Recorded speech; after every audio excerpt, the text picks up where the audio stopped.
works with leaders at all levels to create a culture of productivity in a world of distractions.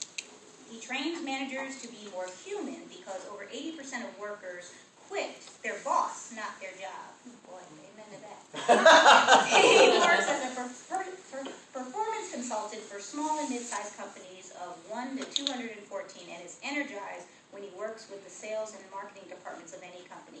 So if your boss sucks, he can help them be better, a better boss, and you to be a better direct report. And if your coworkers suck too, then it's probably you, and he can help you with your attitude.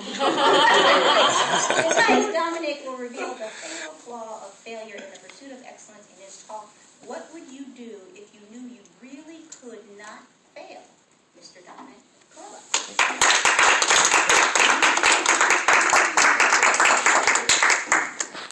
Good evening. Good evening. You know, when I thought about this topic, I was actually talking to my girlfriend, and I said, what would you do if you couldn't fail? And she said, I don't know, I never heard that question before. And I'm like, how could you have never heard that question before? Everybody's heard that question before. Everybody who's been involved in sales and marketing for the last 30, oh, that's just me. So maybe you've heard that question before. How many people have heard that question? What would you do if you could not fail? So I'm in a room full of speakers, personal development gurus, people who would deal with coaches, and you've heard that, right?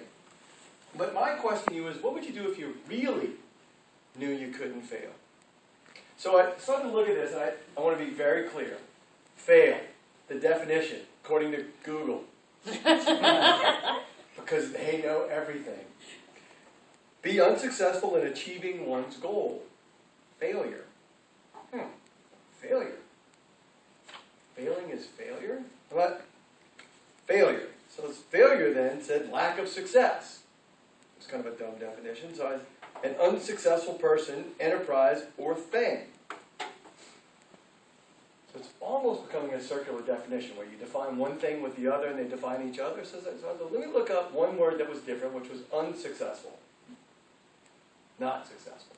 That was a very good definition, Google. But look a little further. Having failed. Circular. Then the third one really came out. Having an unfavorable outcome. How many people would agree that if you have an unfavorable outcome, you have failed? You want to cook a meal and you get charcoal. Yeah. Would that be a failure? If you went to run and fell, would that be a failure?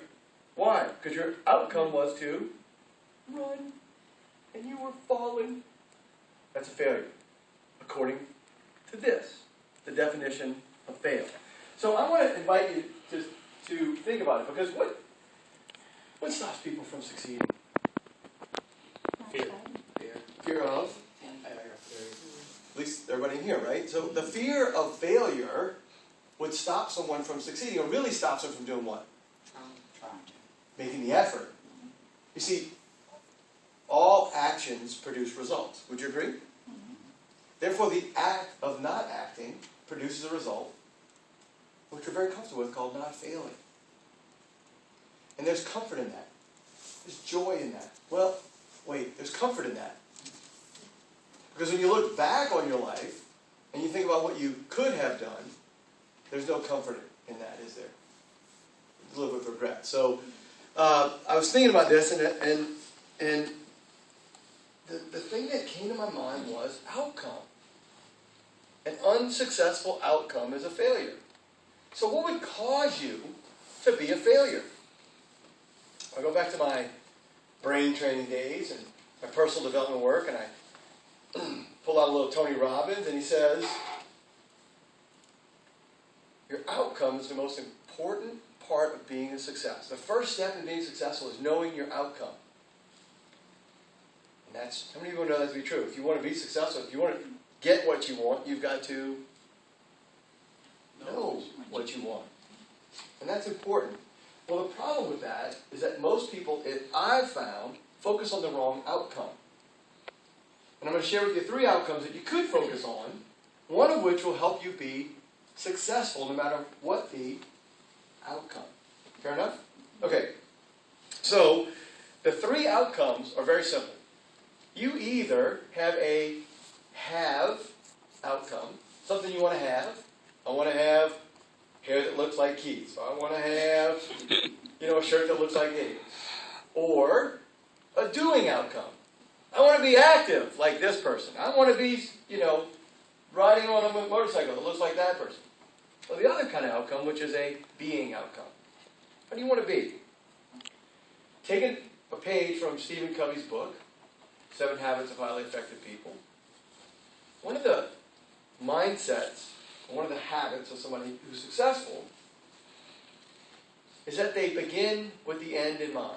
Now, how many people have ever done this exercise where you've written your own eulogy? Have you done that? No.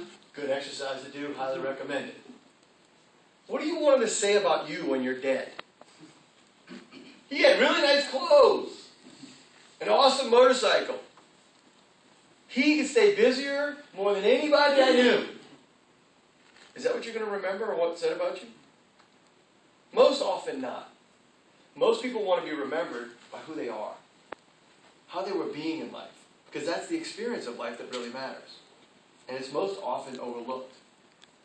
And we kind of do this thing where I want to have this stuff, and I know I got to be something, but I really want to have this stuff.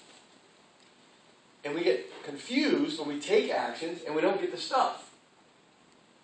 Right? And we forget to look at what causes us to take the action is our being. If you're being resilient, if you're being courageous, if you're being persistent, if you're being thoughtful, if you're being caring, those things sort of produce the outcomes you want, don't they? Those outcomes that are more important at your eulogy than the stuff in your garage that people, by the way, are just going to go and take. What do you want to be remembered by? The stuff they take out of your garage or the stuff you left them in your heart? You see, if you focus on the wrong outcome, everything you get that isn't the thing you want will be a failure. But if you're concerned about who you're being in the process, life becomes a joy. Because you can focus on who you're being, which will drive your behavior, your doing, which will produce the stuff, which is fleeting. So I invite you to take a look. Begin with the end in mind. Look at who you'd have to be remembered by those that you love.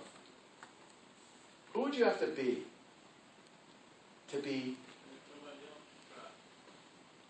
cared about in a way that would make your life meaningful now and the day they take all the stuff out of your garage? And that's how you avoid being a failure. And you can do anything you want. You cannot fail when you're in the pursuit of being. Thank you.